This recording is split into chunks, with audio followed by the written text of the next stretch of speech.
Hello, good morning to all our readers or viewers.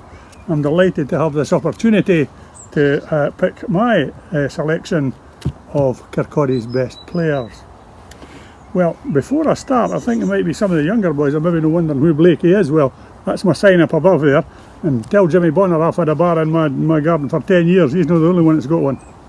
Right, I was educated at Perth Academy, learned to play rugby there, went to Edinburgh University, didn't play for the uni. I played for a club called Edinburgh Northern for 5 years. It was great fun. I was a junior Edinburgh team and it was great. Then I went to Peebles for a couple of years when I started work. Came back up here and I was in Glenrothes for 3 years because I was staying there. Played in a good Glenrothes team. Arrived at the Bevy in about 75, 76.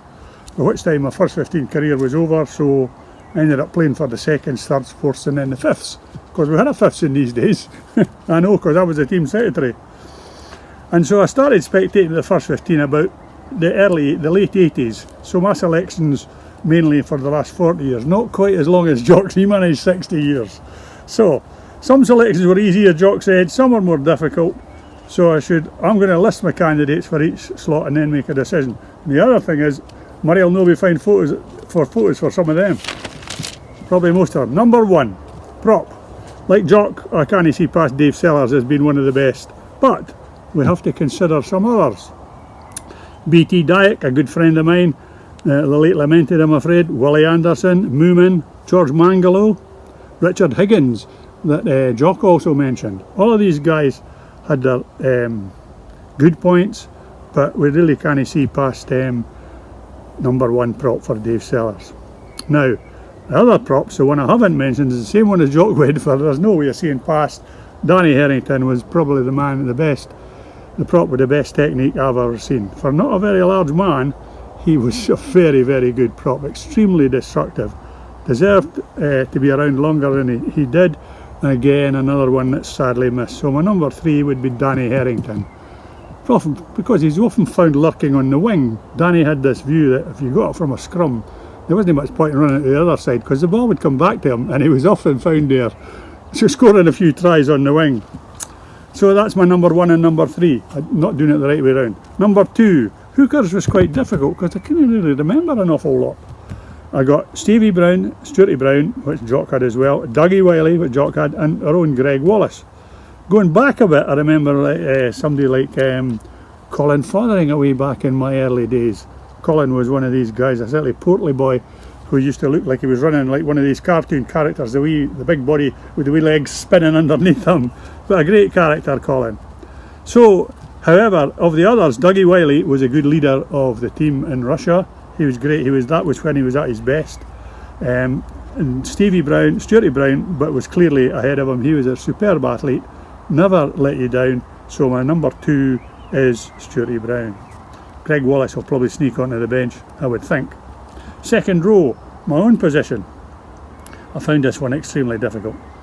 Way back in the old days, I remember guys like Tony Steedman, big Tony, big guy, talked a good game. And I remember a guy called Mad Beveridge, who would run the length of a pitch to start a fight, and often did.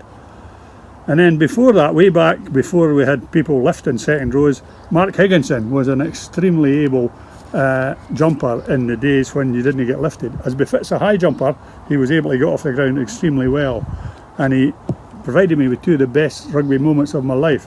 First year I was president, we were playing Trinity in Edinburgh. We had to beat them to win the league, and we beat them. We won in the last couple of minutes with Higgy taking the ball. He'll say it was 50 yards out from a line out, but it was about 10 yards from the line, bursting through, scoring the winning try. And of course, as president, I had to go and celebrate with the boys, and that set off a celebration that caused me to have the biggest hangover I've probably had in my life the next day. A magic spakmilia, as they would say in Russia. Now, what about other well, there's a lot of big guys about. Tony, I've already mentioned. Jason Syme, another big guy. But these guys were not all round, not really good to the line out. Big, strong men, but you couldn't really put them all round second rows. The lifted ones, now we've got a lot of them that are lighter and could be lifted. Kenny, our own Kenny, Ian Brocklebank, Mark Thompson, Ollie. I'm not sure what the S Brown New Zealand was. Stevie. I was quite impressed with him. And of course, I cannot leave out our own Connor, who's playing in the present team. Murray Douglas would also have come in there if he'd stayed around. Murray Douglas would clearly have been the top number. So, out of all these, who do I select in 4 and 5? Well, you might be surprised, but I'm going for Mark Higginson and Connor Wood as my 4 and 5.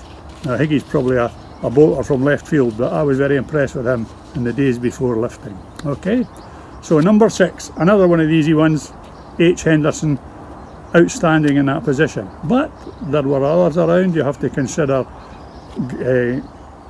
Gordon Hanna, Stuarty Price, our own Dale, when he was playing well a couple of years ago, would certainly have been in contention. There were a lot of other decent smaller wing forwards around, Wigger, Grant Morrison, smaller but good all-rounders, but not quite the big guys you would expect, hoping for your back row. But my number 6 will be Andy Henderson. The rest of them in the back row, well, difficult. Another Hanna I haven't mentioned is Stuart Hanna, and he would be my number 7. He was one guy that would never let you down. He would put his head in some crazy places, and in the years when I was actually doing the medibag, he came off with his face in an awful mess sometimes, including a split lip he got down in the border somewhere. A man who would lead with his head and never let you down. So Stuart Hanna's my number 7. Number 8, absolutely one where me and Jock are in complete agreement. There's no argument about this at all. We have Judo, then Chick. No question about it. 2 of the best players Kirkcaldy have been lucky to have. I know I'm repeating Jock's words, but they are absolutely. The only other that might have come in there was maybe Jamie, but Jamie, he was with us early and then he went away, and he would have been there if he'd stayed around and not gone off to Herets, I think. So it would certainly be Judo for me at number 8. Chick will probably find a place on the bench, I suspect, although I'm not quite sure about them yet. Number 9, scrum half. This is a difficult one. I agree with Jock again, but I've got to include my own son Ross, who played in the position for a good 10 years. I also was very keen on Scott Anderson, but he seems to have disappeared, but I think he has the potential to be an extremely good scrum half. But like Jock, I would go for Richard Tuny Bethune, a guy who had all the skills and he did it at tremendous pace, which is the difference from my son Ross. Other scrum halves, well, you had, who can I remember? Cuzzy, small man, pound for pound, one of the best players we've ever had. But comes down to in the end, it's got to be Richard Bethune for all-round ability, done at exceedingly good pace. So that's the forward sorted. Oh, sorry, that's the first of the backs. I'm getting confused here, man. The computer's giving me funny. The director's giving me funny looks here, chaps. Right, that's the number 9. Now, the 10, well, it's easiest pick in the book. It's got to be Quinton Samter. There's absolutely no question in my mind that he's the best number 10 I've ever seen. Now, a story here, I remember when he came over, and I think it was Derek Harper said to me, we've got a guy called Quinton Samter. And I said, you're making that name up? And he said, no, it's real. He said, you'll see him soon. And I was a wee bit wary, because we'd had imports before who flattered to deceive. But when this guy got in the pitch, you only had to see him once and know this guy had class. Absolutely. The best standoff I've ever seen. Good enough to play for Samoa. He's certainly good enough for me. Who else could we mention? Ones I remember. Jungle Jock played very well at standoff for a lot of times. Stevie McKenzie. Doc Ferguson, not Doc Brown. Greg Mason. I thought it was a nice tidy little scruff half, let down by being a bit on the small side. But he had all the skills. But no question, number 10 has to be Quinton Samter. Numbers 11 and 14. I'm going to do the wingers together because I never knew which wing was which. And we've got a whole list of people here. Stevie McKenzie, who was good enough to play for the Northern Midlands against the All Blacks. That's pretty good. He was pretty rapid early in his career, very quick. Another one that was very quick, Chris Milne, came to us from Dundee, an extremely fast player, very good at all skills, played in the centre or the wing. Colin Parsons, another one I liked, came to us, and he was excessively quick, and I remember him for scoring long range tries often from the 22. If he got an overlap, he could burn just about anybody. And John McDuff wasn't a bad winger in his day. Jimmy Bonner, good winger, especially in sevens. James came to the fore, he was a brilliant winger. Very difficult to get past and extremely difficult to stop if he was going forward. Neil Renton, remember him as well, a stepper off both feet. I always remember when he came to the club and Ranks was watching him, he said, "Oh, we've got a stepper here," because you could have a step off both feet. So who did we pick out of all these guys? Well, it would be number 11, it would be SF Mackenzie, the Flockton Flyer, and number 14, John Jungle Mitchell.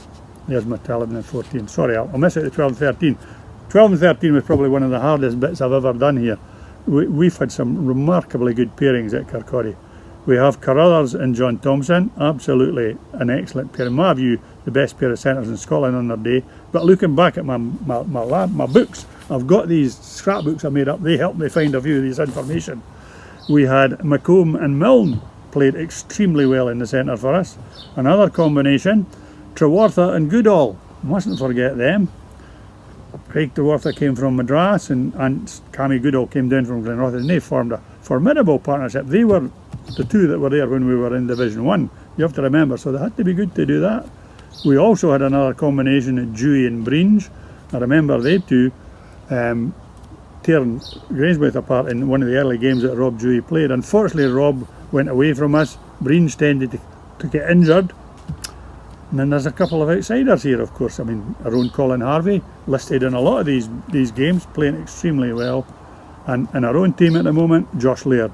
Josh and young Thomas, I think, are an excellent pairing. And to join the long list of excellent pairings that Kirkcaldy have had in the centre.